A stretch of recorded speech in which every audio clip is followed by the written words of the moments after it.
¿Tenemos conectados? ¿Sí, no?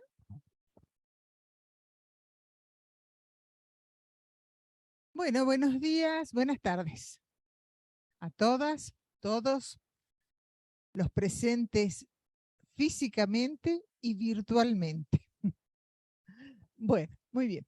Hoy vamos a dedicar esta clase a ver un panorama sobre el norte argentino, pero especialmente sobre Jujuy, para ver las transformaciones que se produjeron en este periodo que estamos nosotros analizando, segunda mitad del siglo XIX, primera del XX.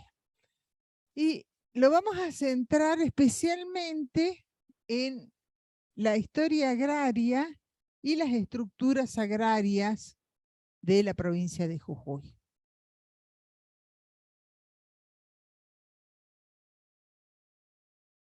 Silvia, gracias, pasemos a la otra. Bueno, antes que nada les quiero mostrar el mapa para cuando hablemos de provincia de Jujuy, así como el otro día les mostré el mapa de República Argentina, para que vieran ustedes que en realidad lo que se denominaba Argentina eran las 14, lo que se llaman las 14 provincias históricas y amplios territorios sin dominar por parte del Estado. Acá también tenemos un recorte especial de la provincia de Jujuy, a la cual le falta ¿qué? El taco de la bota, ¿no es cierto? Como decimos los jujeños, le falta el taco de la bota, ¿no? El taco de la bota, lo que hoy es en gran parte Susques, ¿no? Que pertenecía también a un territorio nacional. A ver, Susques era una región en conflicto limítrofe con Bolivia, con Chile, y que dirimidas las cuestiones limítrofes, se convierte, se fracciona y se convierte en un territorio nacional. Es lo que se llamaba el Territorio Nacional de los Andes, que se crea en el año 1900, fíjense que es bien tardío, ¿no? Como formación de territorio nacional, el Territorio Nacional de los Andes. Y recién a mediados del siglo XX se incorpora parte de ese territorio, se incorpora como departamento de Susques a la provincia de Jujuy. Así que tenemos ahora un mapa, un perfil distinto. Incluso fíjense que las delimitaciones departamentales también son diferentes, ¿no? Bueno, entonces, eso en lo relativo a cómo era la provincia en ese momento. Bueno, y si acá vamos a hablar de una regionalización, tenemos la Puna, la Quebrada de Humahuaca, los valles centrales y el oriente o los valles subtropicales, o lo que luego adoptó el nombre de el ramal, por el ramal del ferrocarril que se dirigía desde Perico hacia los ingenios azucareros, más tardíamente. Ahora sí, Silvia. Bueno, este cuadrito sinóptico nos va a dar una idea de la población de Jujuy y la cantidad de propietarios y propiedades que teníamos en ese momento. Jujuy es una provincia que se caracterizó por una gran concentración de tierras en pocas manos. Había regiones donde esa concentración era extrema y otras regiones donde la propiedad se subdividió un poco más, ¿no? Si ustedes prestan atención, estamos hablando de la década de 1870. Si ustedes prestan atención a ese cuadrito, en primer lugar, en toda la provincia tenemos solamente 1.138 propiedades. Esas son aquellas propiedades cuyos dueños las habían registrado. ¿Y para qué las registraban? Las registraban con fines impositivos, porque era obligatorio registrarlo, porque sobre esa declaración se cobraba el impuesto inmobiliario. Entonces, ya ese dato nomás nos lleva a pensar que es muy probable que hubieran varias otras propiedades que no se habían registrado, ¿no? Sobre todo porque es el comienzo de este tipo de impuestos, ¿no? Es decir, la práctica recién se estaba aceitando, ¿no? De formar los catastros de propiedad. Esto está tomado en base a esos catastros de propiedad, ¿no? Pero, ¿qué nos interesa más allá del número absoluto, de la cifra absoluta que probablemente fuese un poquito mayor de lo que está acá planteado? Nos interesa ver las diferencias. Fíjense que en la Puna hay solamente 30 propiedades. Estamos hablando de los departamentos de Cochinoca, de Santa Catalina, de Rinconada y de Llave.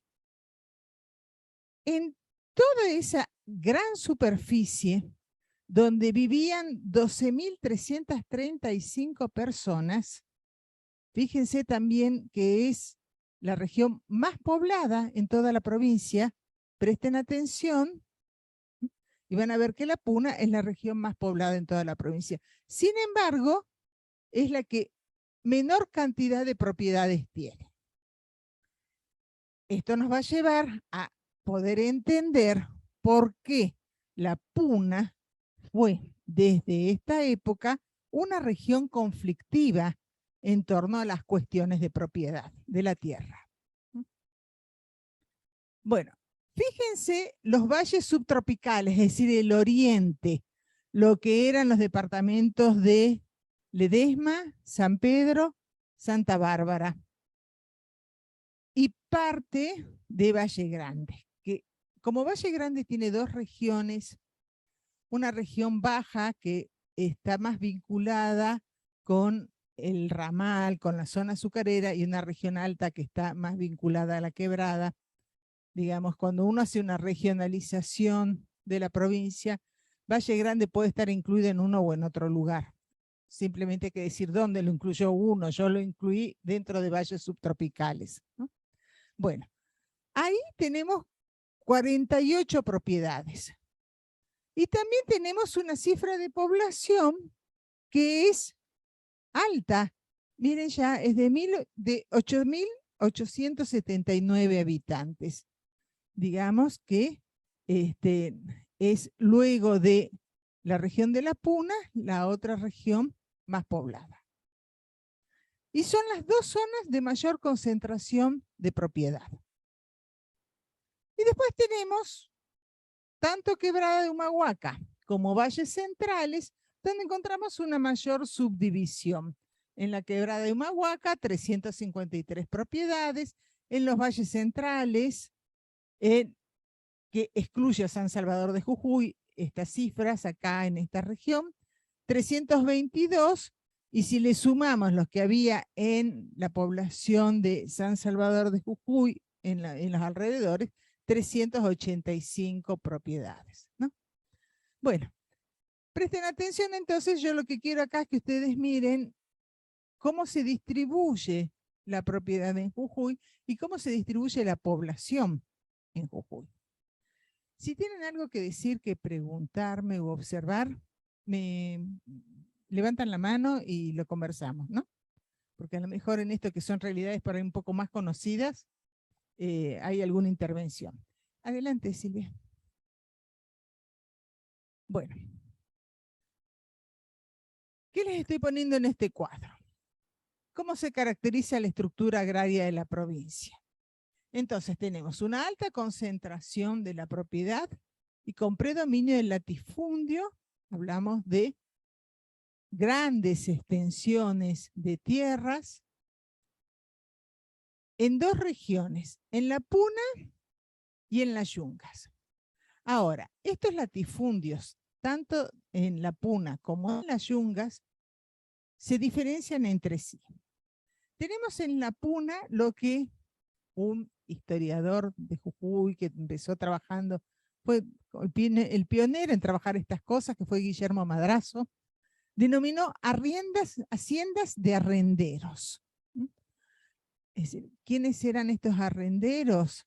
Eran los pobladores de la zona que a la vez eran la mano de obra de las haciendas y que tenían un régimen como el de colonato, el que habíamos caracterizado como colonato, es decir, que brindaban su mano de obra a las haciendas y vivían en esas tierras, se les permitía la crianza de ganado, el cultivo de parcelas, si estaban en regiones donde esto era posible, a cambio de una renta que se pagaba, podía pagarse con el mismo ganado, podía pagarse con producción agraria, podía pagarse con servicios, podía pagarse con el trabajo directamente en la hacienda. Estos arrenderos tienen una condición bastante parecida a las condiciones serviles. Digamos, no es una mano de obra que en absoluto es una mano de obra asalariada con posibilidad de trasladarse de un lugar a otro o de ofrecer sus servicios a uno u otro hacendado. Se crean vínculos muy fuertes, vínculos que a veces están basados en cuestiones personales, como es el padrinazgo, ¿no? Muchas veces ocurre esto, ¿no? Y también con factores coercitivos, ¿no? Y muchas veces, habitualmente, estos arrenderos están endeudados, ¿no? Han contraído deudas con sus patrones o han contraído deudas con los denominados boliches de la zona, los almacenes. Todo esto limita, ¿no? la libertad de estas personas, de los arrenderos.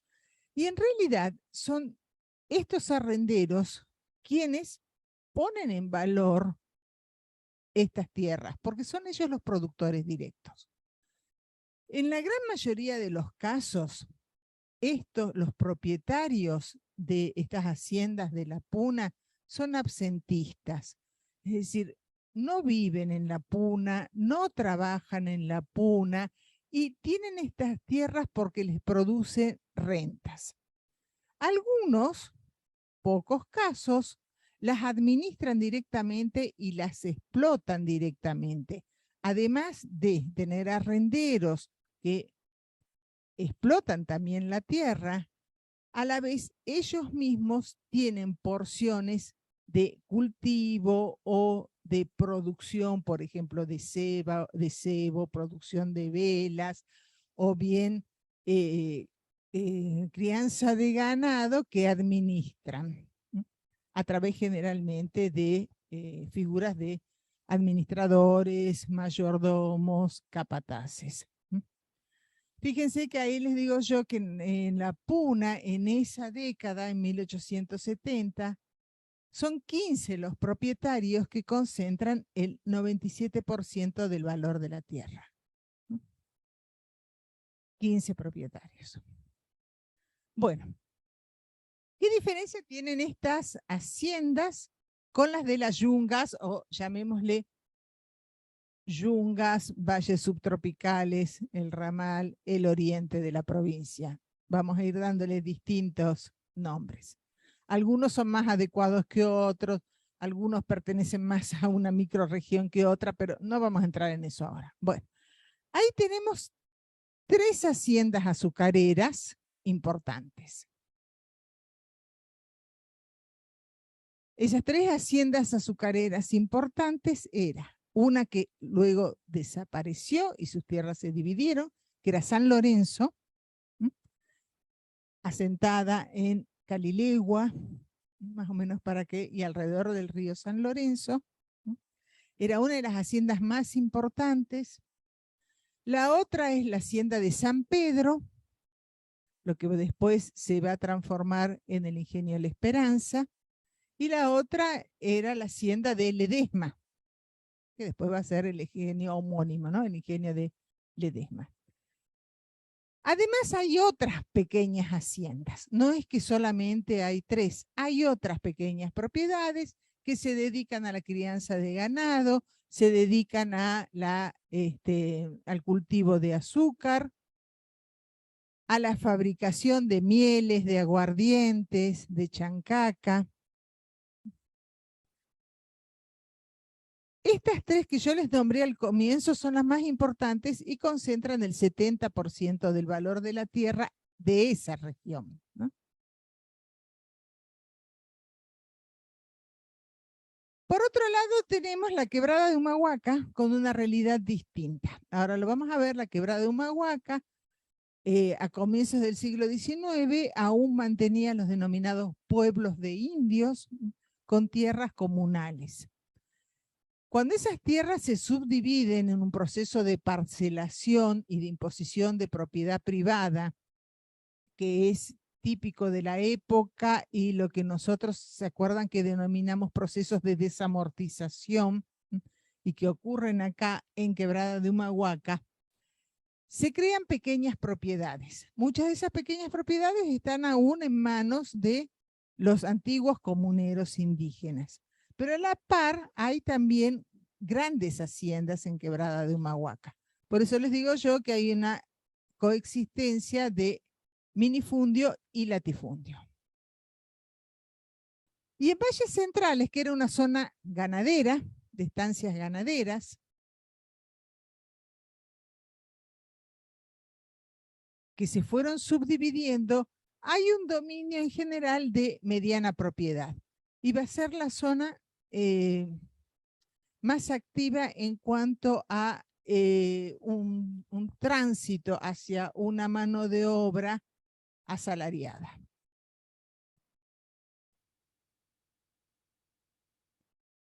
Bueno, acá les puse yo algunos antecedentes históricos como para que vean cómo viene desde la época colonial, cuáles de estos factores tienen un arraigo o están vinculados a procesos históricos coloniales. Fíjense, Puna, Quebrada de Humahuaca eran las regiones de mayor densidad de población en el periodo colonial. En general, esto es así en toda América. Las tierras altas fueron las más pobladas durante periodos previos a la conquista y también durante el periodo colonial. Lo mismo pasa en la provincia de Jujuy.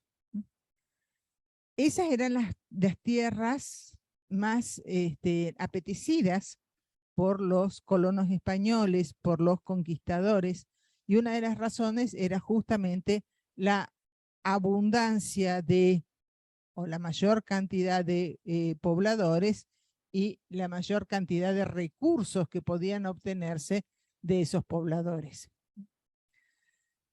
Es el objetivo de la conquista española, ¿no? Lo que se llaman los procesos de pacificación, que son meramente la conquista y la sujeción de estas poblaciones, y se entregan en ellas, en esas tierras, mercedes de tierras y encomiendas.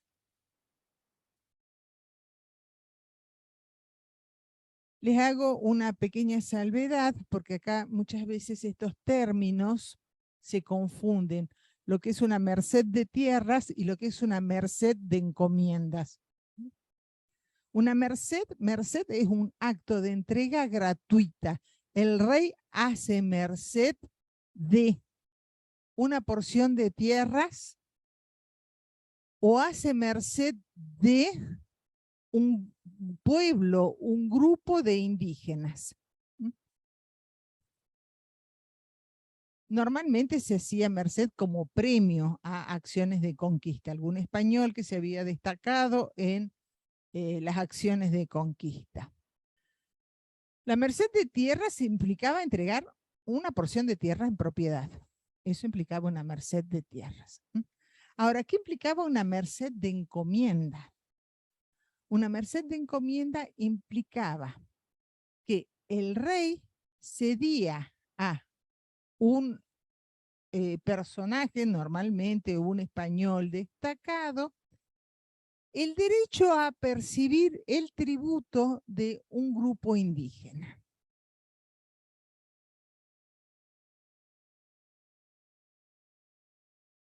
Yo no sé si ustedes recuerdan que el tributo era percibido por el rey, por la corona.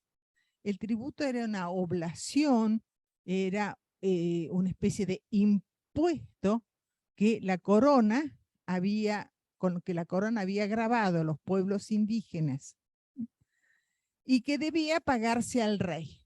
Eso era el tributo.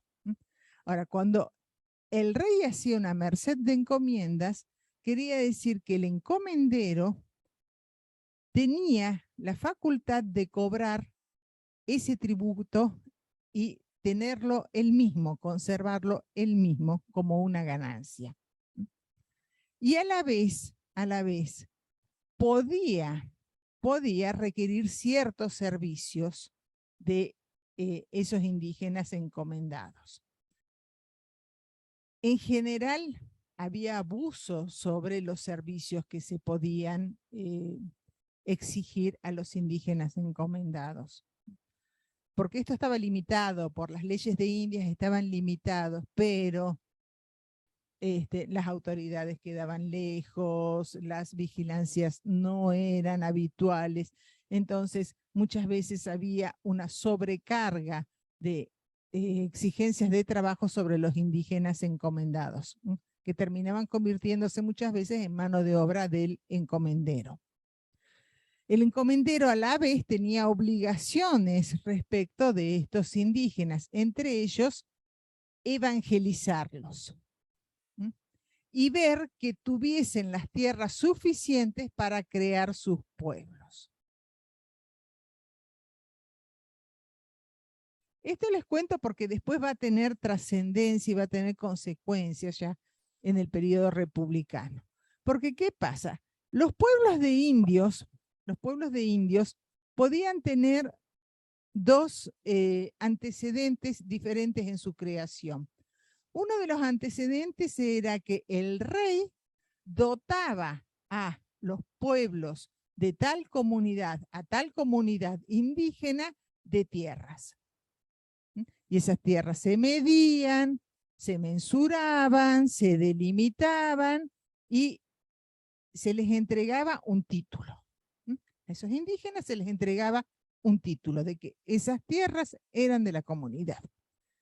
Cuando esto no ocurría, el encomendero muchas veces asentaba a los indígenas encomendados en sus propias tierras, creando un pueblo de indios en sus propias tierras, lo que creaba una serie de conflictos a posteriores y de confusiones sobre lo que era propiedad territorial del encomendero y lo que era propiedad territorial de la comunidad.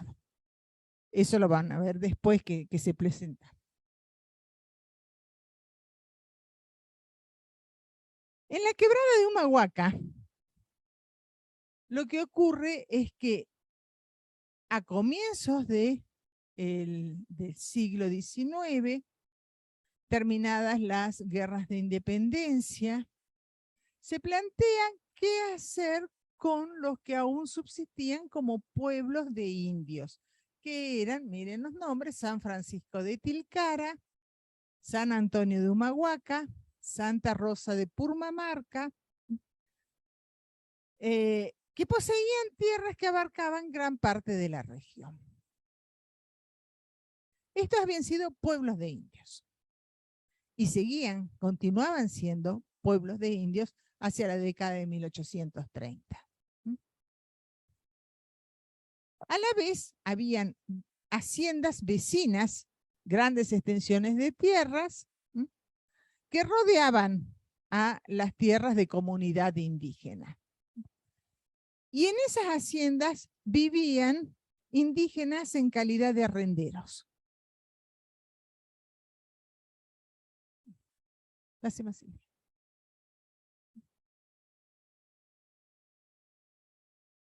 En la Puna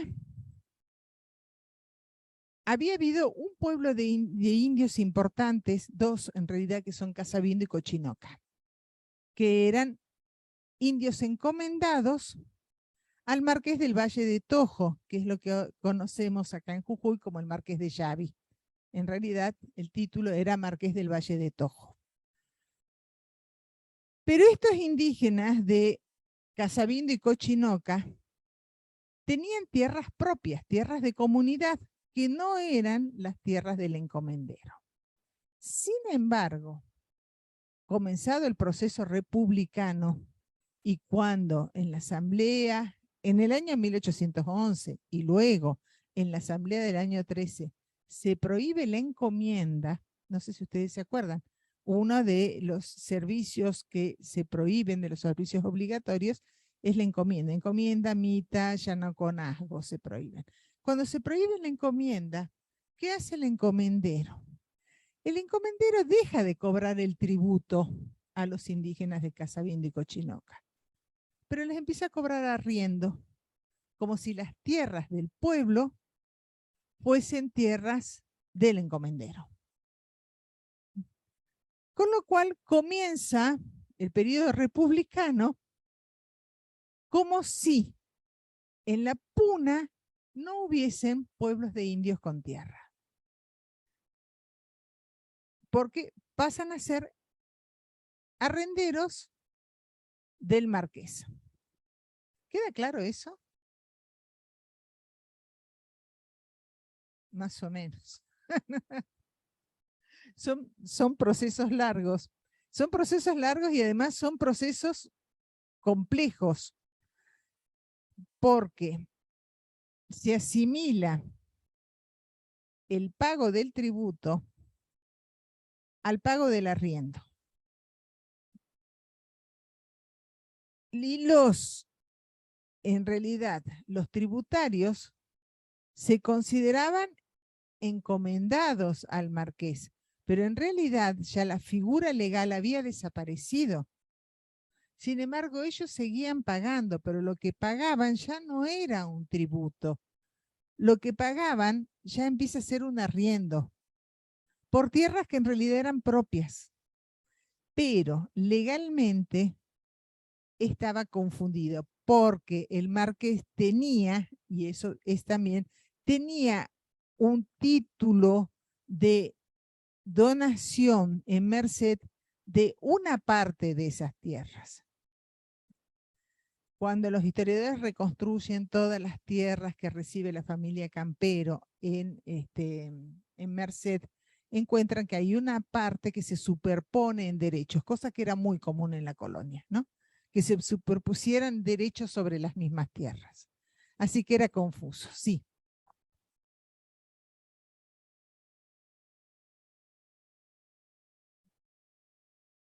Con respecto a las tierras que también tenía esta familia en la parte de Bolivia, ¿también hizo lo mismo? Bueno, son muy extensas, creo que en algún lado lo tengo. A ver, Silvia, pasemos un poco porque creo, pasemos, ahí está el marquesado de Tojo. Eh, voy a ver, avanzo un poquito ahí para explicar, me está preguntando, porque es muy grande la territorialidad del marquesado de Tojo.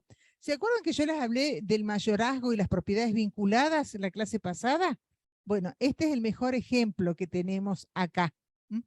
De una familia que transmite la tierra, transmite la propiedad de la tierra, y quien detente el mayorazgo no puede dividir esas tierras, no puede venderlas, debe conservarlas, puede explotarlas, puede beneficiarse de sus rentas, pero no puede enajenarlas. Por eso hablamos de propiedad vinculada y de los mayorazgos, ¿no? Pero además tienen un título de nobleza. Normalmente los mayorazgos se hacen en una familia que tiene un título de nobleza, ¿no? Bueno, pasemos, que creo que está. Bueno, ahí están, bueno, lo que yo les pongo, los orígenes de esta, ¿no? Por un lado, la encomienda de Pablo Bernardes de Obando, que es el antecedente después de la familia Campero. Campero se casa con una hija de Obando. El título nobiliario que le dan ya a Campero, marqués del Valle de Tojo, fíjense, es del siglo XVIII, y el mayorazgo. Son los tres elementos fundamentales. Y la territorialidad creo que está en el siguiente. Ahí está. Bueno, mírense, todos esos puntitos rojos, ahí está, todos esos puntitos rojos en realidad son los dominios del marquesado. Se calcula que la superficie que dominaba el marquesado es aproximadamente la mitad de Holanda. Eso es lo que se calculaba en el siglo, en el siglo XVII, ¿no? Era realmente de una gran riqueza. Después que se transforma, que se establece la línea divisoria, la frontera entre Argentina y Bolivia, que ahí está marcada en rojo, bueno, queda una parte de las propiedades del lado boliviano y una parte de las propiedades del lado de Salta y de Jujuy. Pero en realidad era colonialmente un espacio integrado. Este era un espacio integrado colonialmente. ¿Cuáles son las haciendas más importantes? Son la de Yavi, acá, la de Tojo, que está acá en Yunchara, ahí está la hacienda de Tojo, y la Angostura, en Tarija. Esas eran las haciendas más importantes. Pero miren, acá están los pueblos de Cochinoca y Casabindo. Después tenemos toda la región de Santa Victoria, Toldos, ahí. Toda esa era, claro, claro. Todo eso eran dominios del marquesado. Y así como tenía dominio sobre los indígenas de Casabindo y Cochinoca, del otro lado también tenía dominios y conflictos territoriales con pueblos de indios, ¿no?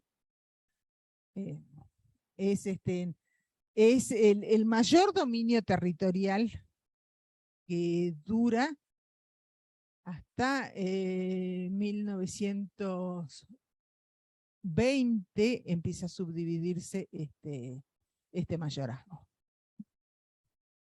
1870, en la década de 1870 muere el último detentador del mayorazgo, deja su herencia, se casa 2 veces, con una boliviana la primera vez y con una salteña la segunda vez.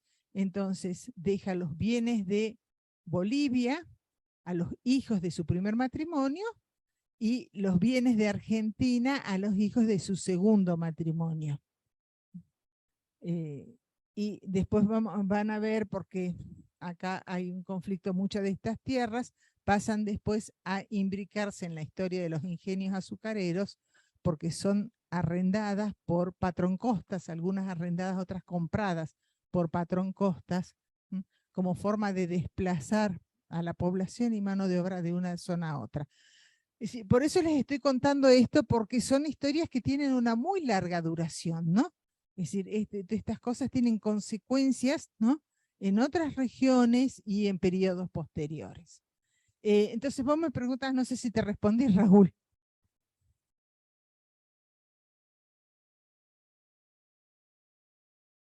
No, en realidad, su única merced, su única encomienda era la de Casabindo y Cochinoca. Es la única encomienda, sí, sí, sí. Que es en realidad un motivo de fortuna, ¿no? Ser titular de una encomienda. En ese momento era un motivo de fortuna. Bueno, listo, Silvia.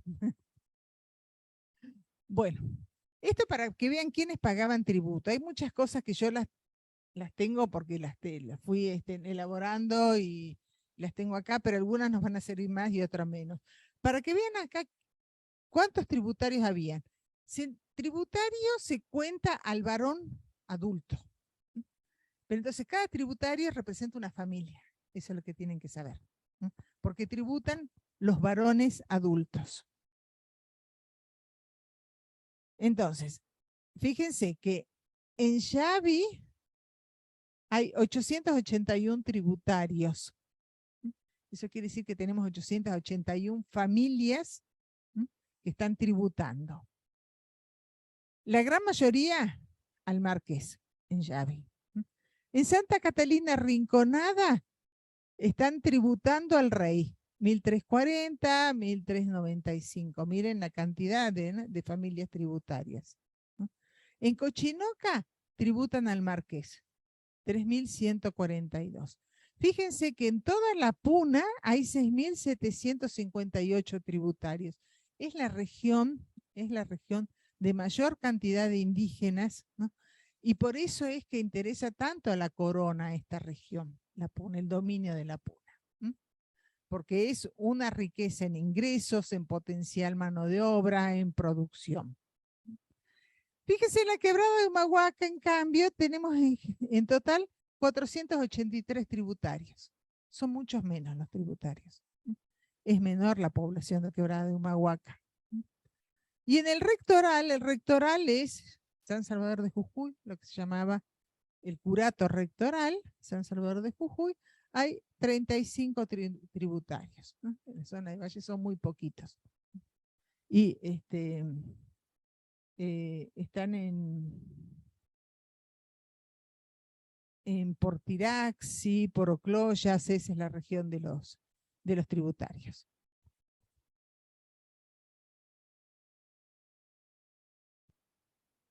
Bueno, a nosotros, ¿qué nos interesa de esto? Así como veíamos, yo les explicaba que el fin de la encomienda en realidad nos parece que podría o teóricamente debería haber beneficiado a los indígenas, y en cambio en el caso de la Puna los indígenas vieron que su estatus dejaba de ser el de encomendados para pasar a ser el de arrenderos.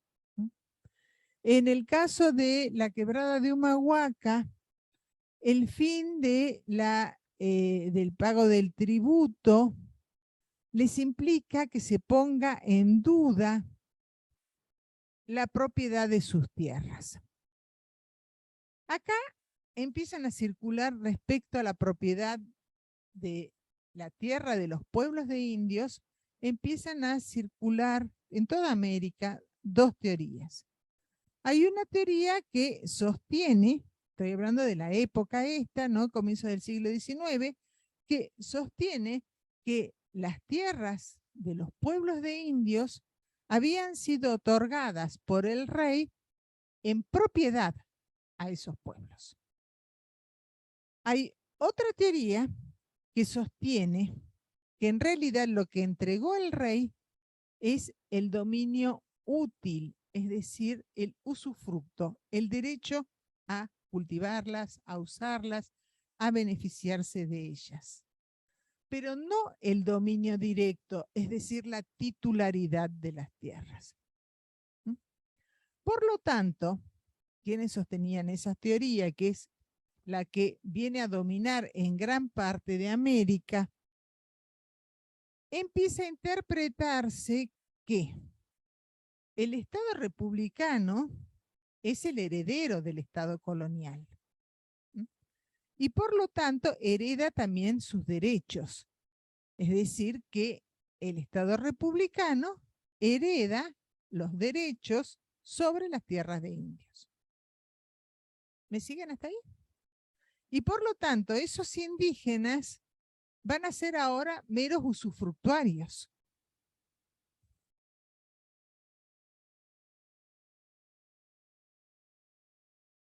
Y volvamos para el otro anterior. Ahí está. Ahí. Bien. Y a la vez que esto ocurre, que esta teoría empieza a tener mayor aceptación, también empieza a tener mayor aceptación la necesidad de convertir a la propiedad en un bien circulante, a la tierra en una mercancía, en un bien circulante. ¿Se acuerdan que habíamos hablado de esto en la clase pasada, cuando yo les decía los fenómenos de desamortización de la propiedad, ¿no? Terminar con todas aquellas trabas que hacían que la tierra no pudiese venderse, no pudiese entrar libremente en el mercado, ¿no? Entonces se piensa que estas tierras de las comunidades indígenas que tenían un tipo de explotación comunal, en un régimen comunal, debían ser subdivididas y permitirles a los indígenas que si quieren las vendan, si quieren las conservan, que puedan entrar como propietarios individuales en el mercado. Entonces, la tendencia es titularizar estas tierras a título individual, individualmente. Romper el régimen comunitario. Esto es una tendencia general en toda América Latina en esa época. La imposición de la propiedad privada y la disolución de la propiedad comunal. En algunos lugares esta política es mucho más agresiva y tiene mayor éxito. En otros lugares tiene muchísima resistencia, como pasa en Bolivia. Estas políticas tienen mucha resistencia y en algunos lugares tiene éxito y en otros no. En otras las comunidades logran retener tierras y logran conservar un régimen comunal, aunque no fuese admitido por las leyes. ¿Qué es lo que ocurre en Quebrada de Humahuaca? Se impone una solución intermedia y es lo que se llamó la enfiteusis.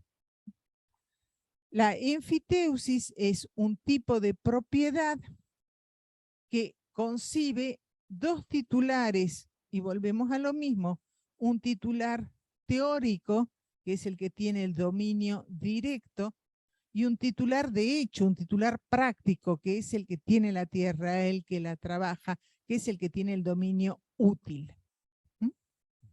Ahí tenemos los dos titulares. Entonces, ¿qué es lo que se hace en la provincia de Jujuy?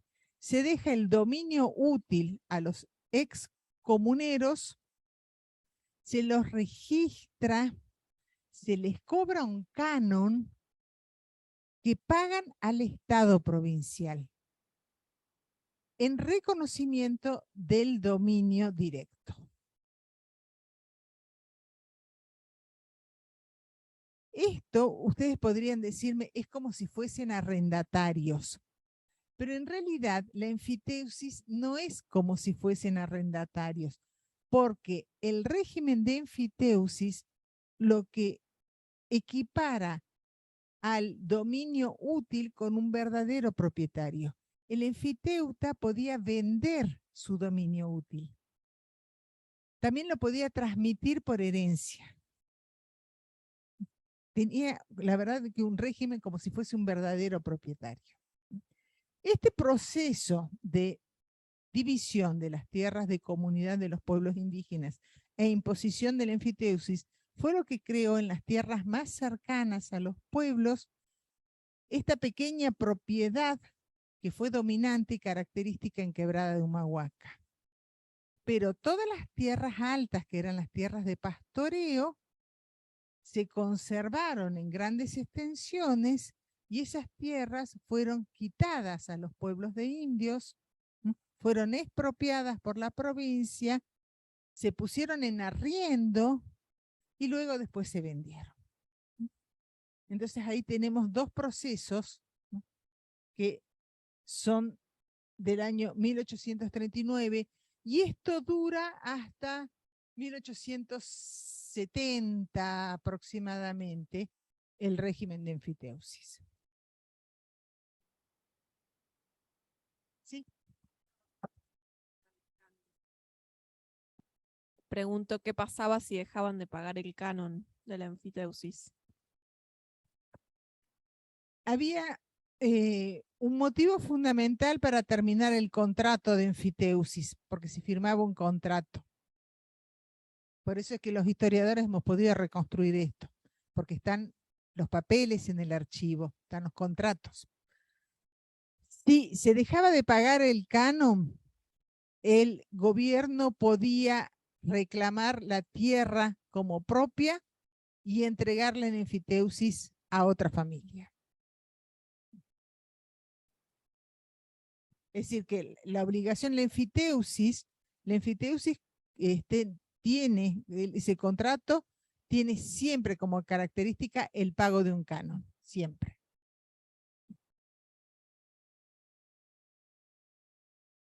¿Hasta acá alguna otra pregunta?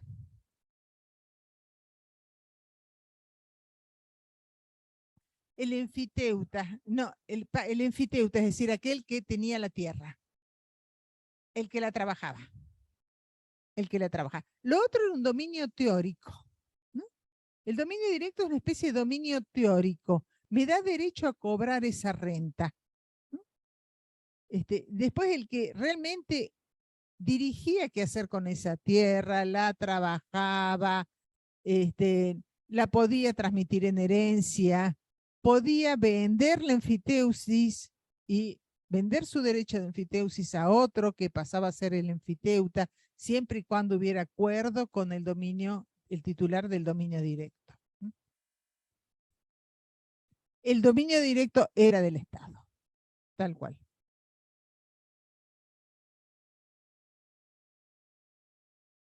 ¿Alguna otra pregunta?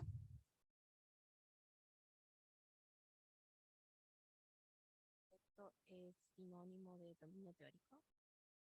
Sí, sería, al hablar del dominio directo, estamos hablando de esta especie de dominio teórico. Es como el derecho, yo tengo el derecho de cobrar al quien explota la tierra porque soy en parte propietario, pero soy un propietario nominal, digamos. ¿Eso está claro? ¿Sí? Bueno. En la Puna, este fenómeno no ocurrió.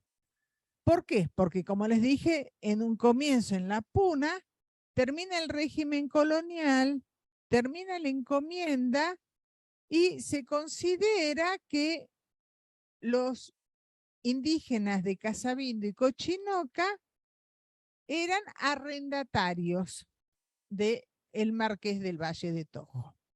Y así lo hace figurar el Marqués de Valle de Tojo como arrendatarios y como que viven en tierras que son del Marqués de Valle de Tojo, cuando en realidad eran tierras de comunidad. ¿Qué pasa? Esta situación estalla hacia 1870, porque todas las tensiones que se crean, no solamente en torno a las posesiones del marquesado, sino de los otros propietarios de haciendas en Santa Catalina, en Rinconada, algunos otros también en la región de Cochinoca. Las tensiones que se crean en torno a las exigencias de los dueños de la tierra, a las formas de explotación de los pobladores, a los abusos, aún a los castigos físicos, a la falta de libertad, a la exigencia cada vez más apremiante de el pago de arriendos. A todo esto sumado con todo un ciclo que se produce en la Puna en ese momento de enfermedades, de sequías, todo esto lleva a el estallido de una rebelión.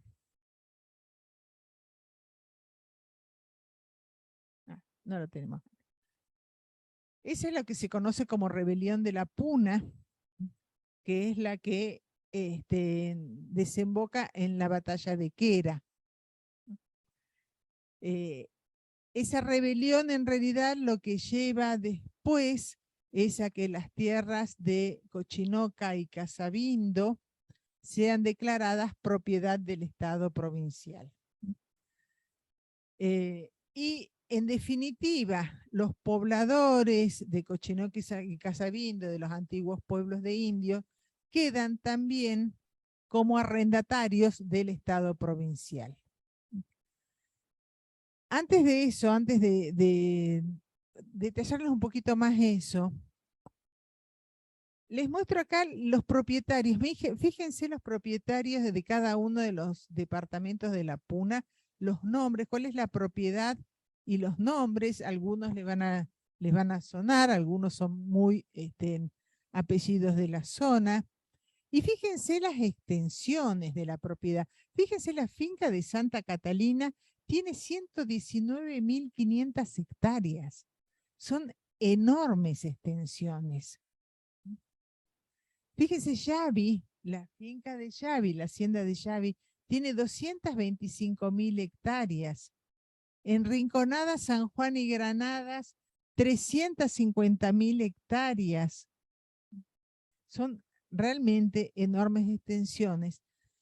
Y lo predominante en la gran mayoría de ellas, salvo en la región de Yavi, donde hay cultivos, es el pastoreo extensivo.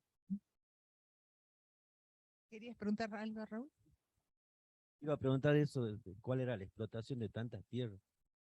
Sí, en general son tierras, por eso son semejantes superficies, son tierras sobre las cuales las explotaciones son ganaderas, ganado ovino, caprino, algo de llamas, pero en un tipo de pastoreo itinerante que se traslada de un lugar a otro según donde están las aguadas, según la estación del año. En realidad, la mayor riqueza la obtenían los propietarios de los pobladores, ¿no?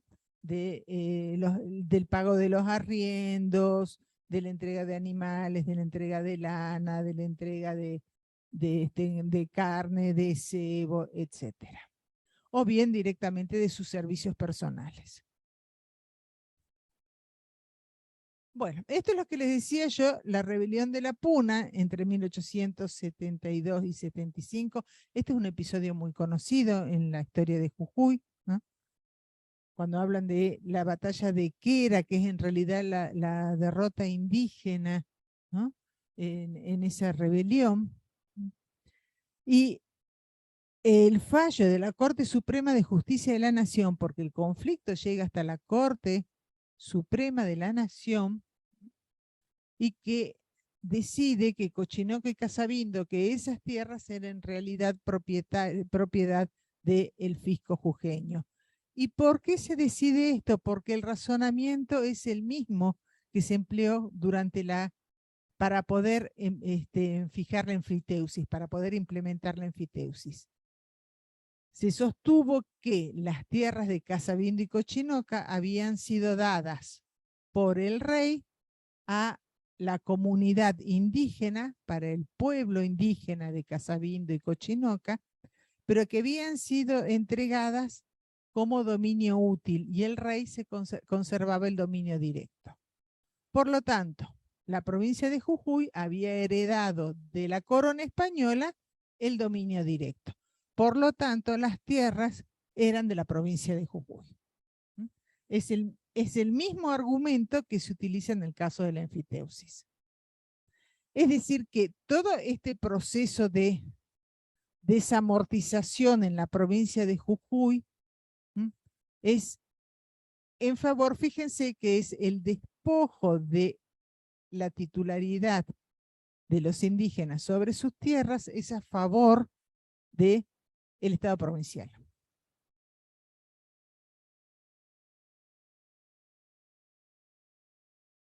Eso, las tensiones en la puna no se acaban en el 72, eso lo vamos a ver después, porque esto hace que los pobladores de Casabindo y Cochinoca se transformen en arrendatarios de la provincia. Y después la provincia vende esas tierras, la compran particulares, aunque ya fraccionadas, y vuelve a restablecerse ese sistema de haciendas de arrenderos. Bueno, esto les decía yo hace rato del fin del vínculo de Tojo, ¿no? Les cuento yo, cuando fallece el último titular, que es en realidad en 1883 que él fallece, que es Fernando Campero, que es el mismo que está afectado por la Suprema Corte de Justicia en las tierras, es el mismo Fernando Campero, el que muere en el 83, ¿no? Y que divide su patrimonio entre los hijos, la mitad para Bolivia y la mitad para Argentina. Y este nombre de Corina Araoz Valverde, después a lo mejor si estudian esta zona, la ven aparecer en relación a los ingenios azucareros, porque ella es la que vende o arrenda tierras a Patrón Costas. Ella y su hija. Sí. Silvia. Sí, adelante.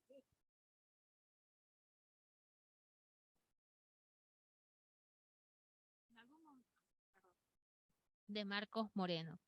En algún momento los enfiteutas pasan a tener la propiedad privada de las tierras y después se puede comparar la enfiteusis que ocurrió en la década del 20 en Buenos Aires, que las familias que recibieron las tierras como enfiteutas después se vuelven propietarios.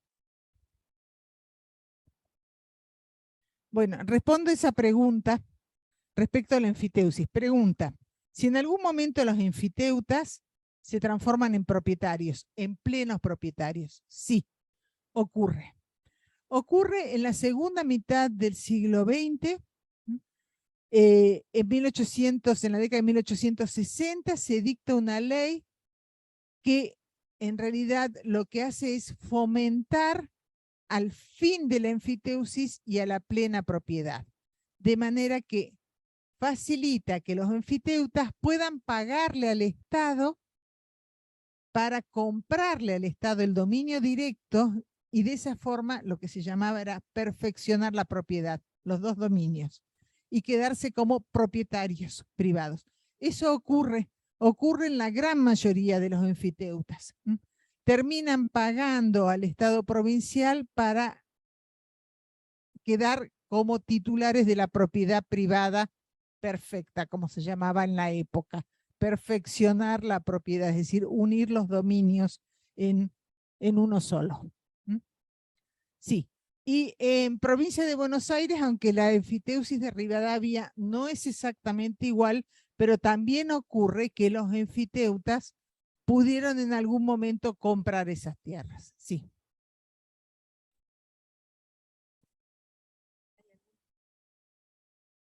Bien. Bueno, esto yo les decía es lo que es el fin del marquesado y cómo se dividen, ¿no? Pero fíjense esto que les digo yo, ¿no? Después de la división del mayorazgo, que la rama familiar argentina conserva en Llave y Santa Victoria 360.000 hectáreas. Eso es lo que conserva, sí, tal cual. Y pierde más de 700.000 entre las de Yoscaba, que la subdivide, y los de supuestos y cuestionables derechos sobre Cochinoca, ¿no? Sobre Cochinoca y Casabindo. Bueno, esto lo podemos pasar. Bueno, hasta ahí lo que denominamos tierras altas, ¿eh? Quebrada de Humahuaca y Puna. Vamos a ver un poquito lo que decimos de tierras bajas. Hacemos una pequeña pausita. ¿Qué hora es? ¿5? Ah, sí, bien. 5 minutitos, hacemos una pausita, descansamos y arrancamos con el panorama de las tierras bajas. Y si tienen alguna pregunta para hacer, la hacen cuando retomamos.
vamos a continuar.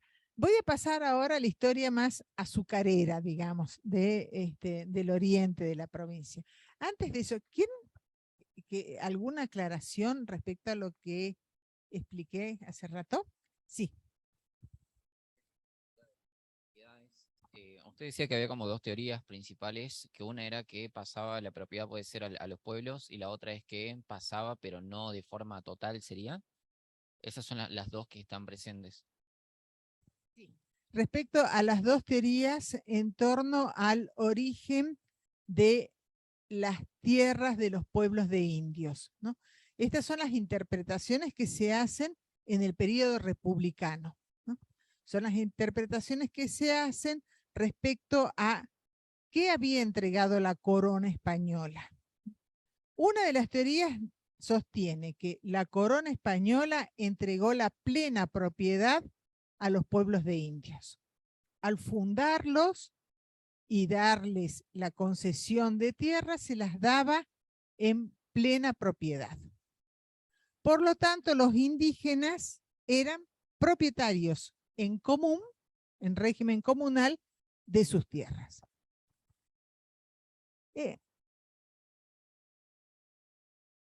En los pueblos de indios eran propiedad comunal siempre. Atención con esto, durante la colonia, los pueblos de indios tenían propiedad comunal.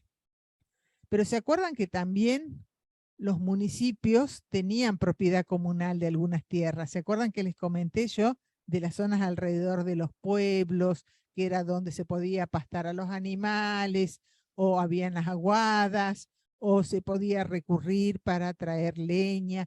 La propiedad comunal era no solo característica de los pueblos de indios, sino también habían otros tipos de propiedad comunal, ¿no? Incluso algunos bienes de la iglesia, ¿no?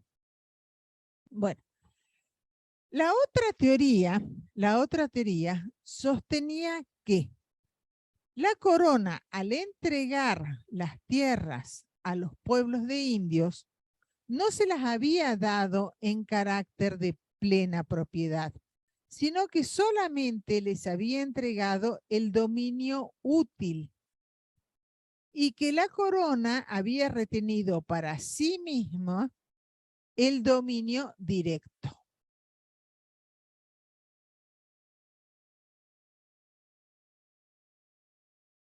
Y esa es la teoría que en definitiva termina primando en Jujuy, en otras provincias y también en muchos otros países. Les digo esto en Jujuy y en otras provincias porque en Argentina, en lo que fueron las Provincias Unidas del Río de la Plata, que después fue la Confederación Argentina, después fue la República Argentina, la legislación relativa a las tierras era de dominio de las provincias. No había una legislación nacional. Hasta que se dictó el Código Civil en 1869. Toda la legislación era de las provincias. Por eso ustedes van a encontrar que a lo mejor Jujuy hizo una cosa, Córdoba otra, Salta otra, Tucumán otra. Bueno, ¿alguna otra duda que haya quedado respecto a lo que habíamos hablado en las tierras altas? ¿Algo más que quieran que repita o que aclare? ¿No? Bien. Bueno, vamos a ver entonces ahora las tierras bajas. Bueno, la cabecera de la provincia era San Salvador de Jujuy, ¿no? En torno a San Salvador tenemos toda esta región que llamamos valles centrales, que sería el Perico, que sería el Carmen, toda esa que era la zona ganadera de curtiembres y que tenía una mano de obra criolla que muchas veces era un gauchaje, muchas veces eran arrendatarios, también tenían obligación de laboral, es decir, de determinada cantidad de días al año, pagar al propietario con su trabajo. Había también jornaleros, había una población más criolla. Al oriente, en lo que vamos a llamar la zona de valles subtropicales o la región azucarera, esa porción se consideraba frontera con los indígenas del Chaco. Durante la colonia, durante el siglo XVIII, había sido zona de frontera con los indígenas. Es más, ahí en la zona de Fraile Pintado, en esa región, en una amplia cantidad de tierras, una amplia superficie de tierras, estaba ubicada una misión jesuita, que era la de San Ignacio de los Tobas. Eso en el siglo XVIII, la misión de San Ignacio de los Tobas, que era justamente una misión en zona de fronteras. Era una zona de frontera con los indígenas. Era una zona poco poblada, porque era una región peligrosa, porque era una región de conflicto, y había misiones religiosas fuertes que custodiaban la frontera y algunas haciendas. Esas haciendas se van transformando a fines del siglo XVIII, comienzos del siglo XIX, en unidades productivas importantes. En un comienzo solo ganaderas y luego empiezan a experimentar con diferentes cultivos, entre ellos la caña de azúcar, que es la que resulta más exitoso. ¿Cuál era la mano de obra que utilizaban estas haciendas? Era la de los indígenas chaqueños, que era una población totalmente diferente a la de las tierras altas, porque estos indígenas habían sido indígenas prácticamente indómitos en el periodo colonial. Había habido muy poco control de las autoridades coloniales sobre esta región, y algunos habían sido incorporados a través de las misiones religiosas o también como mano de obra en las haciendas. Entonces, desde fines del siglo XVIII, estos indígenas chaqueños, que en los documentos de esa época figuran como matacos, actualmente huichí, los autodenominados huichí, tobas, chiriguanos, que son los guaraníes, el pueblo aba guaraní, son la mano de obra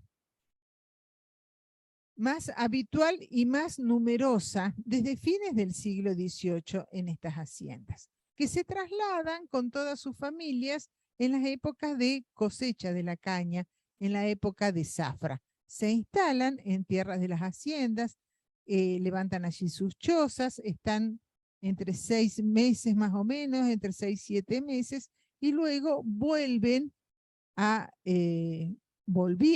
al Chaco con lo que se les pagaba por su trabajo, que en general eran bienes. ¿Y cuáles eran los bienes más valuados?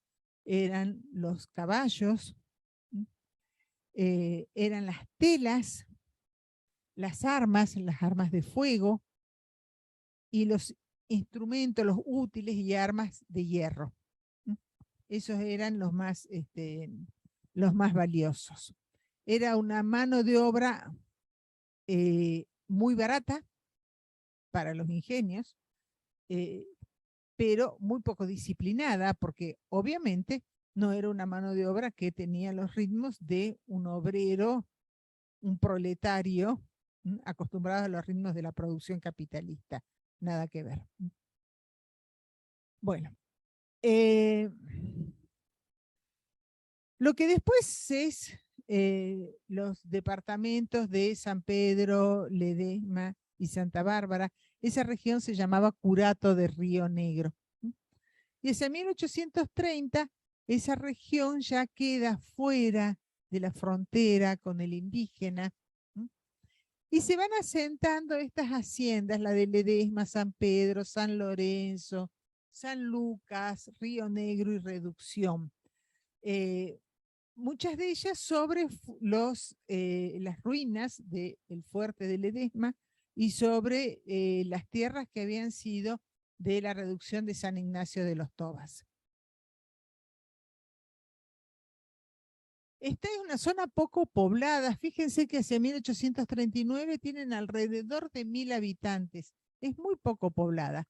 Sin embargo, en la época de Zafra, esa población se duplica, porque recibe migrantes no solamente de la frontera, sino también de las provincias vecinas.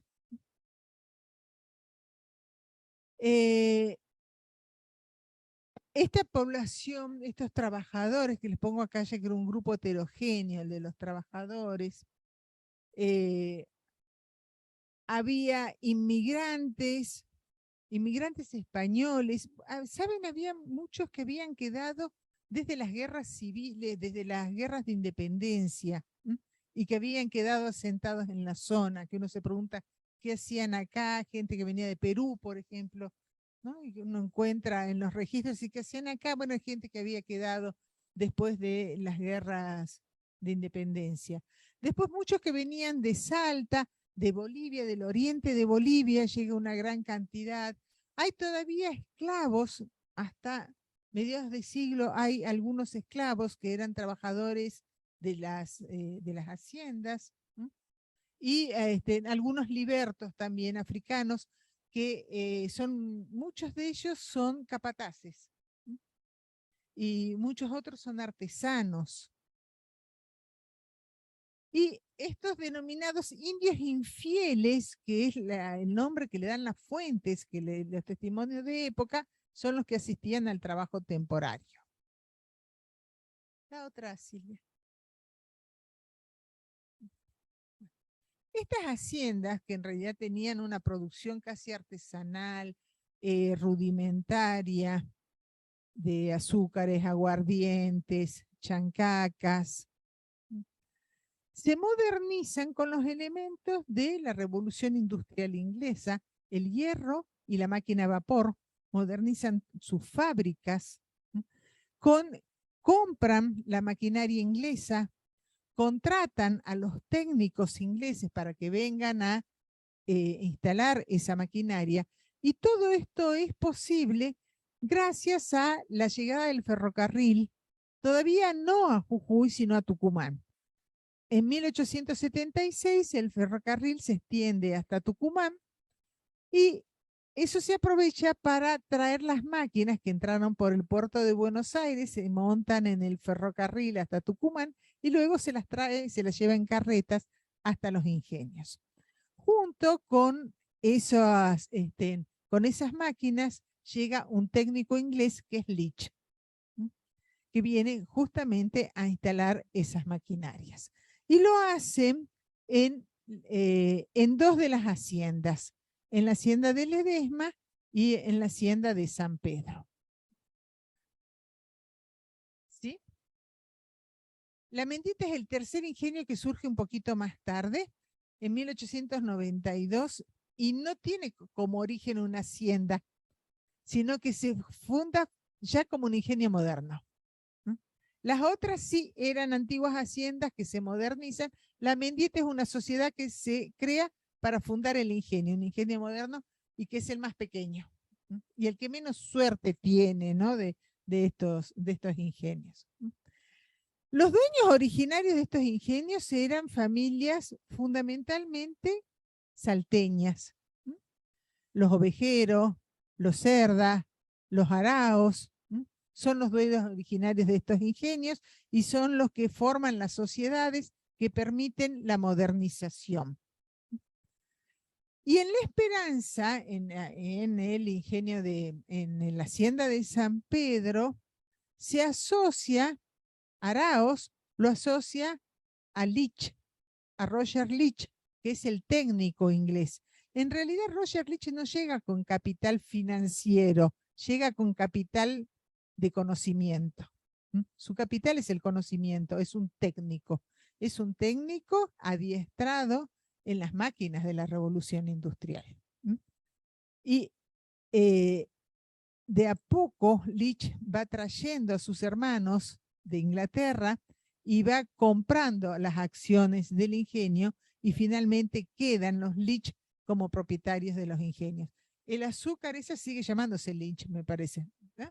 El azúcar, sí. Claro. Sí. Y ellos son los que crean el ingenio con un nuevo nombre que es La Esperanza. El de la Mendieta, fíjense que se funda con el nombre El Porvenir. Miren los nombres, ¿no? Todo como una proyección de progreso, ¿no? El porvenir, la esperanza, ¿no? Es decir, ahí en eso se ve lo que se proyecta como modernidad, ¿no? Bueno. Y acá fíjense que cuando nosotros, y esto lo vieron en la clase práctica, cuando hablaron de la oligarquía, ¿no? Como sistema, y de la integración de las élites provinciales, que lo habíamos hablado nosotros también, de cómo hay un consenso, un acuerdo entre las élites provinciales para apoyar no solo la unidad nacional, el fortalecimiento del Estado, sino también un modelo económico que no les era a todos favorables, porque era favorable más bien para la región pampeana, pero no era un modelo que fuese favorable para el norte, para Cuyo. Sin embargo, estos acuerdos, este consenso, se hacía en base también de asegurar a estas regiones que no podían competir exitosamente en ese mercado agroexportador, asegurarles otro tipo de producción y las condiciones necesarias para fomentar otro tipo de producción de consumo interno. En el caso del norte fue el azúcar, que era una producción de consumo interno porque nunca se hizo para exportar, a diferencia de Cuba, de Brasil, que tenían en general las Antillas, en general el Caribe, la producción azucarera era de exportación, eran competitivos en el mercado. En el caso del norte argentino, esa producción siempre fue para el mercado interno, porque no era una producción competitiva en términos internacionales porque era cara.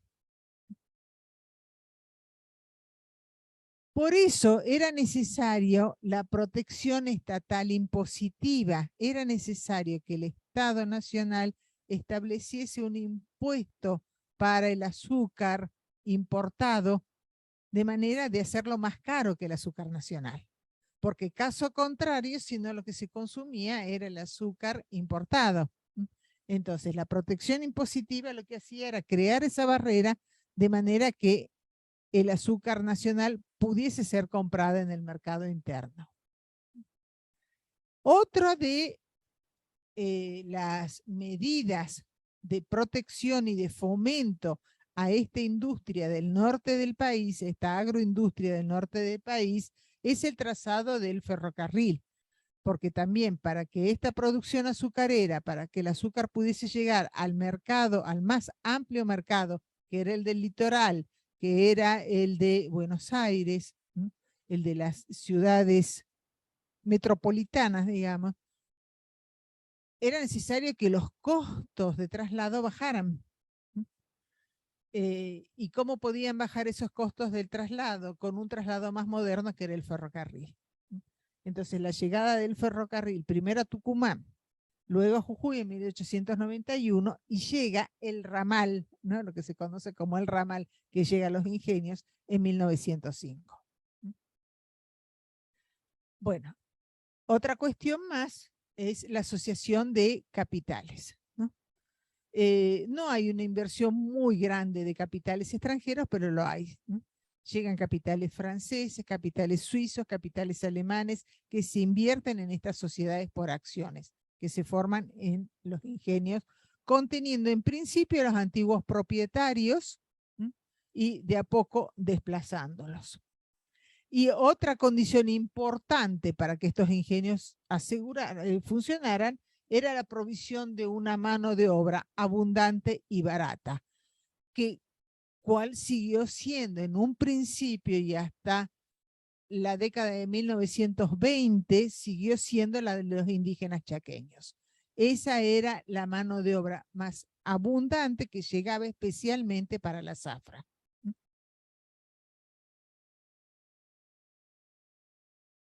Bueno, ahí está cómo van formándose las sociedades por acciones, es lo que les pongo ahí, cómo se van incorporando distintos capitales y se van formando las sociedades por acciones. En el caso de Ledesma, desde 1807, que es Ovejero y Cerda, que son estas familias salteñas, ¿no? Como en 1908 ya se forma la compañía azucarera Ledesma, luego con la introducción de nuevos accionistas, que es el caso de Wallman y de Del Castle, se forma la nueva compañía azucarera Ledesma, y finalmente en el 14 ya que se forma ya con sede en Buenos Aires, con sede financiera, ¿no? En el caso de Del Casa, Del Casa es francés y Wallman es alemán. Sí, sí, sí. En el caso de San Pedro, de la hacienda de San Pedro, es Arauz, el propietario de 1844. Luego se asocia, pero todavía son familias de élite regional, Ugarriz, Uriburu, y ahí ya lo incorporan a Roger Leach. Después pasa a ser Arauz and Leach, y después ya pasa a ser Leach hermanos, fíjense cómo es, ¿no? La evolución, ¿ah? Y después ya en 1912 ya con Leach Argentina State Limited, ¿no? Que ya...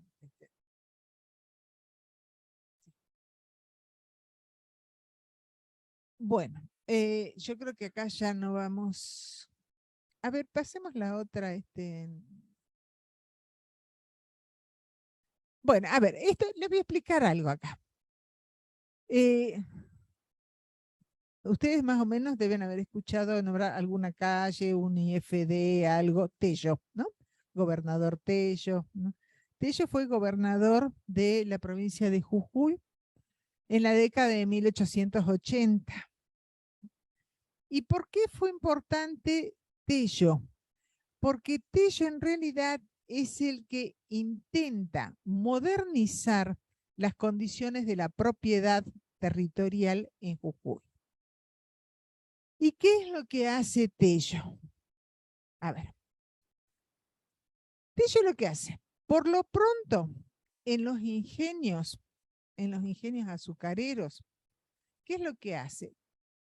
Crear pueblos que fueran independientes de los ingenios.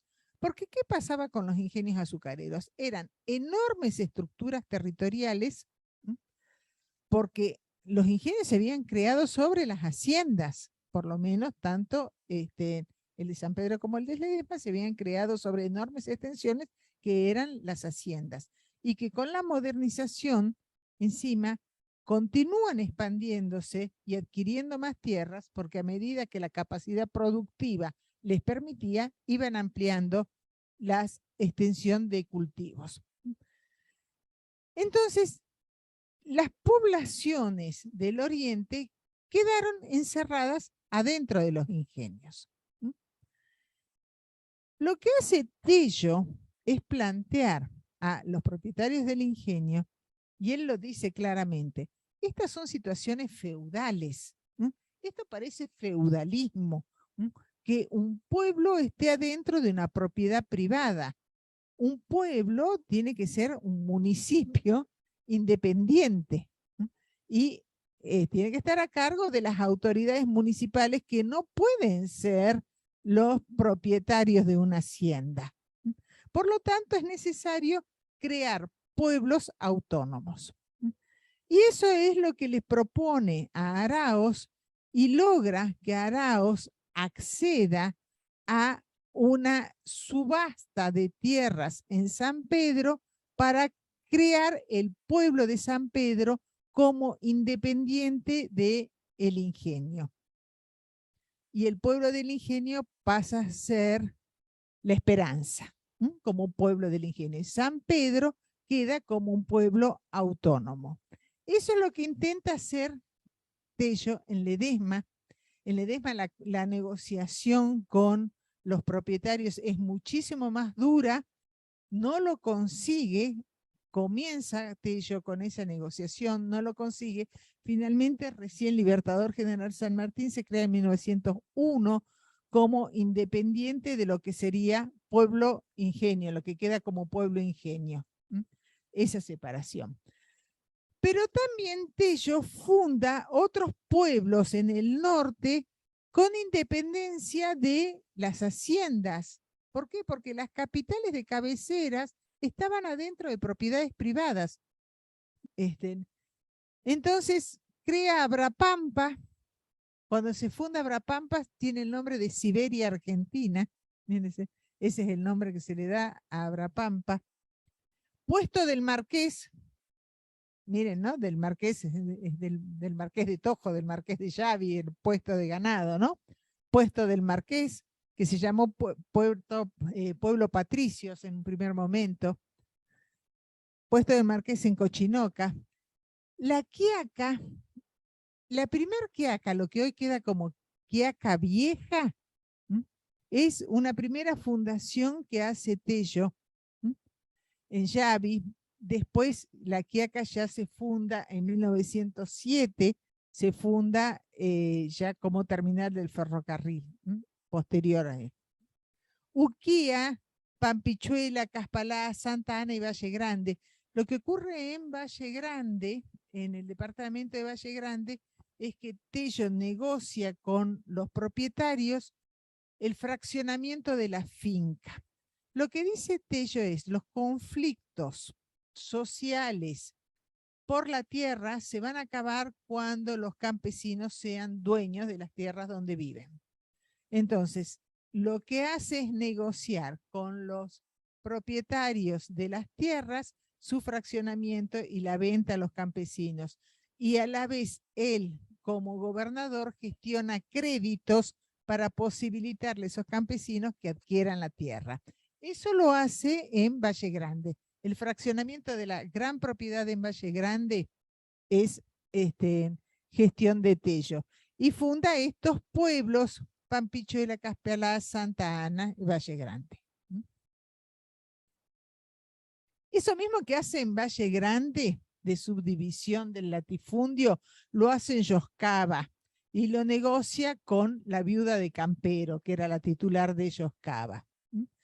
Y lo hace con parte, intenta hacerlo con la finca de Rodero y Negra Muerta, que en definitiva no termina eso de cerrar. Y otra cosa que hace Tello es justamente tratar que las enfiteusis se transformen en propiedades privadas. Por eso hablamos de redención de censos enfiteuticos. Es decir, la redención implica que los titulares de la enfiteusis, los enfiteutas, pudieran comprar al Estado el dominio directo y convertirse en plenos propietarios. Como ven, Tello era un admirador, él estaba convencido que la propiedad privada era lo que iba a traer el progreso y iba es decir, que la propiedad privada y el acceso del campesinado a la propiedad iba a traer la paz social y el progreso. A la vez que él actúa sobre los terrenos de Santa Bárbara y Magigordo, que estaban en conflicto con Salta, con los particulares y demás, que los declara fiscales. Esa es toda otra historia.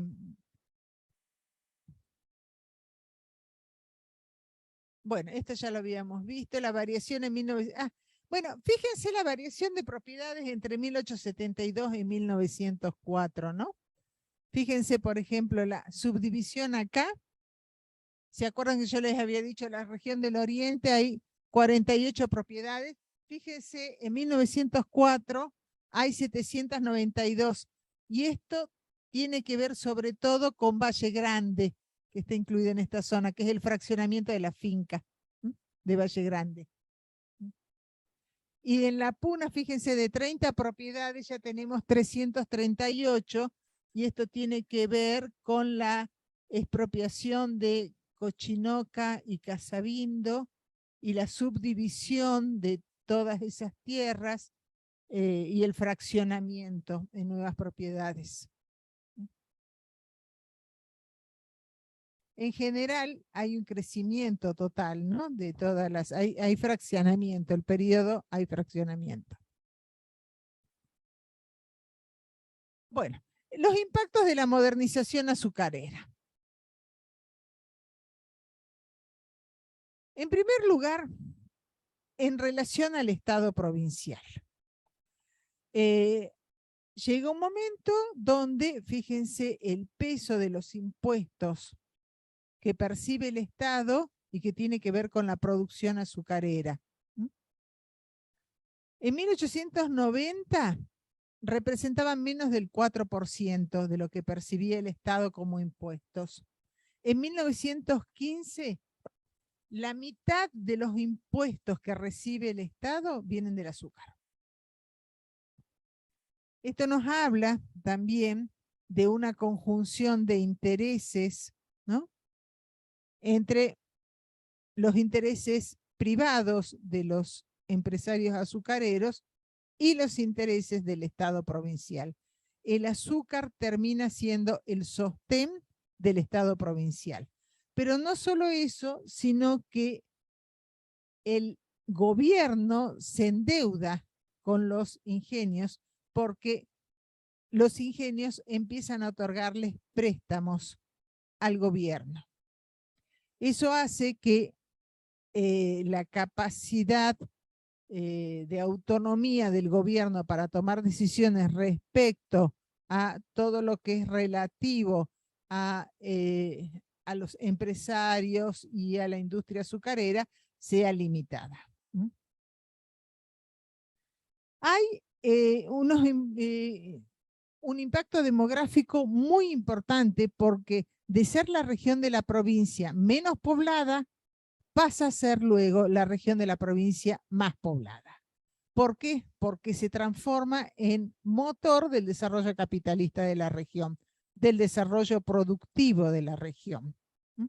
Y es la que va a concentrar mayor cantidad de población, pero no solamente temporaria, porque llegan muchos migrantes estacionales a trabajar en la zafra, sino también de otro tipo de actividades vinculadas al desarrollo azucarero, por ejemplo, la comercial. También en esta época comienza la llegada de una inmigración que es distinta a la inmigración que llega a la región pampeana. No son tanto españoles e italianos como son los que llegan a la región pampeana, sino que acá llegan muchas sirio-libaneses, llegan hindúes, llegan a trabajar a los ingenios mucho. Hay un grupo importante de japoneses que llegan como mano de obra en los ingenios. Después llega una inmigración de Bolivia muy importante, tanto de la zona oriental de Bolivia, de la zona de la cordillera de Tarija, sino también de la zona andina de tierras altas de Bolivia. Hay también una afluencia importante de las provincias, sobre todo de Salta, y sigue habiendo hasta la década del 30 y hasta un poco más, sigue habiendo que cada vez menor llegada de indígenas del Chaco. En torno a la estructura agraria, el impacto de la modernización azucarera, yo ya les había dicho que tenían estos ingenios como antecedentes los latifundios de las haciendas, ¿no? Enormes extensiones territoriales que aún se acrecientan. El desarrollo de los ingenios lo que lleva es a acrecentar esta tendencia de dominio territorial y de concentración de la propiedad. Y otro rasgo notorio que también se acentúa es el dominio sobre la producción, sobre la población, ¿no? Los ingenios pasan a ser el centro social, digamos, el cine es del ingenio, el club de goles del ingenio, el club social es del ingenio, la carnicería es del ingenio, la heladería es del ingenio, las tierras son del ingenio, digamos, hay un dominio muy grande sobre la población y sus actividades, sobre el comercio, etcétera, ¿no?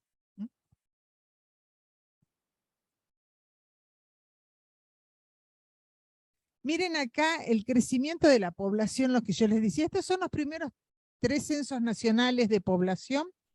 El primero en 1869, que es el que ordena Sarmiento, el segundo en 1895 y el tercero de 1914. Y ahí ese gráfico lo que marca es el crecimiento de la población de Jujuy por regiones diferenciadas. Crecimiento en la Puna, en los valles centrales, en la Quebrada y en los valles subtropicales. Bueno, y fíjense acá. Fíjense, en 1869, en el primer censo nacional, tenemos que la Puna acá, la Puna es la de mayor población. Fíjense cómo la Puna se mantiene estable, la población de la Puna estancada. 1895, 1914, prácticamente no tiene modificación. Miren lo que pasa con la población de los valles centrales, en amarillo. Esta es la zona de San Salvador de Jujuy. Como en 1895 es la región que más ha crecido. Acá tiene mucho que ver la llegada del ferrocarril. Fíjense qué es lo que ocurre en 1914. Miren el enorme crecimiento de la zona azucarera hacia el trayecto intercensal entre 1895 y 1914. Entonces, de tener la provincia un predominio de población en las tierras altas, en la primera mitad del siglo XIX, tenemos que en la primera década del siglo XX esa situación se ha revertido totalmente, las tierras altas quedan estancadas en población y el despunte es el de las tierras bajas, especialmente de la región azucarera.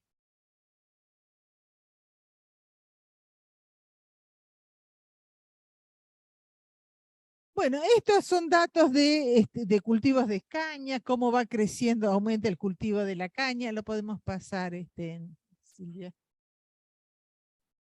La superficie implantada también, bueno, es interesante mirar el crecimiento. Acá la caña de azúcar está dentro de lo que se denominan los cultivos industriales.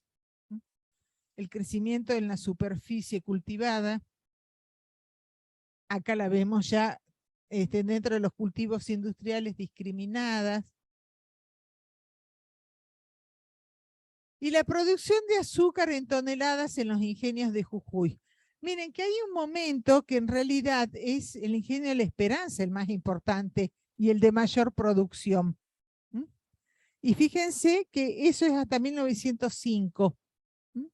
Miren la producción del ingenio Ledesma y la de La Esperanza. Hasta 1905 en realidad el ingenio más importante es La Esperanza.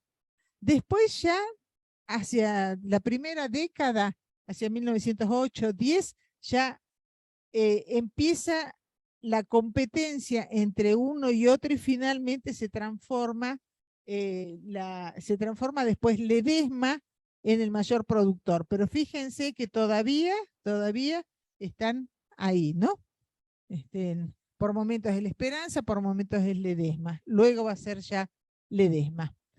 Ledesma resiste mucho mejor la crisis de 1929-1930 por cuestiones políticas y por cuestión de estructura, la resiste mejor que La Esperanza. Y después la Mendieta, fíjense que está, la Mendieta que es el porvenir, nunca tuvo un muy buen porvenir. Porque no, porque tiene épocas que está cerrado, bueno, No, fue inestable, de producción inestable.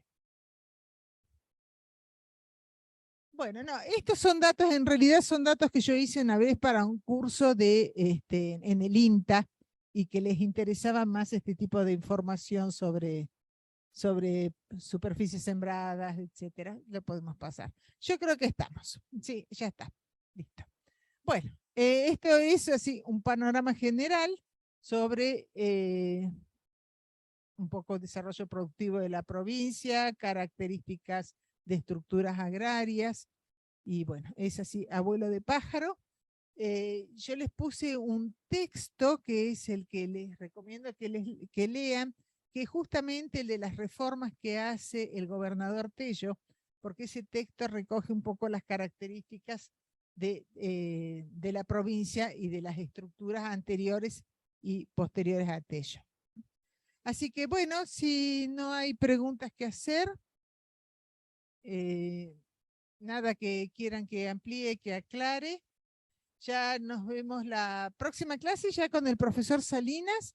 Van a ver los aspectos sociales de América Latina y de Argentina respecto a la organización del movimiento obrero y a la llegada de inmigrantes. Con eso terminamos este primer eje. Con eso terminamos con la clase del profesor Salinas el miércoles, terminamos la primera unidad.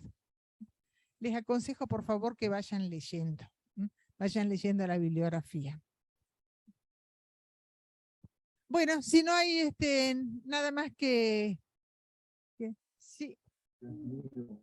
Una Profesora. consulta. Profesora, ¿Alguna cosa? profesora, ¿me escucha? Profesora, sí, soy Figueroa. Estoy en el Zoom.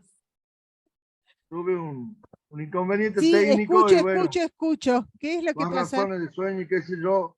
Estuve tratando de entrar a la clase, tuve problemas más o menos entre 30 y 45 minutos que perdí porque no me entraba el enlace, porque tenía que volver, bueno, por la contraseña que tengo acá, porque estoy acá en la casa de un tío. Y bueno, cuestiones personales, tenía que venir al médico, me demoré, me cansé, bueno, Te todo. propongo un momentito. Profesora, A ver, escúchame un momentito. Dame un segundo porque se están yendo tus compañeros y acá Camila, la profesora Camila quería hacerles una pregunta y después ya seguimos conversando vos y yo, ¿no? Espérame bueno, un bueno. momentito. No, ¿está? No. Quería hacerles una consulta si alguno ha tenido inconvenientes con el Classroom, si va todo bien, si han podido loguear para las dos comisiones, digo. Porque tanto el profesor Raúl como yo no hemos recibido aún demasiados trabajos, lo cual es normal porque suelen entregarlo sobre la fecha, pero bueno, por las dudas, está todo bien con las cuestiones técnicas. Eso yo te quería preguntar, Camila. De la mañana. Sí, estaba viendo que se estaban pasando el mail, no sé si también con la comisión de la mañana es lo mismo.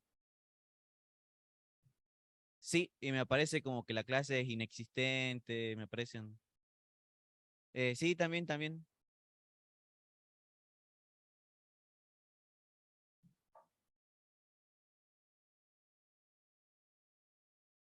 Ah, bien. Bien, profe. Claro.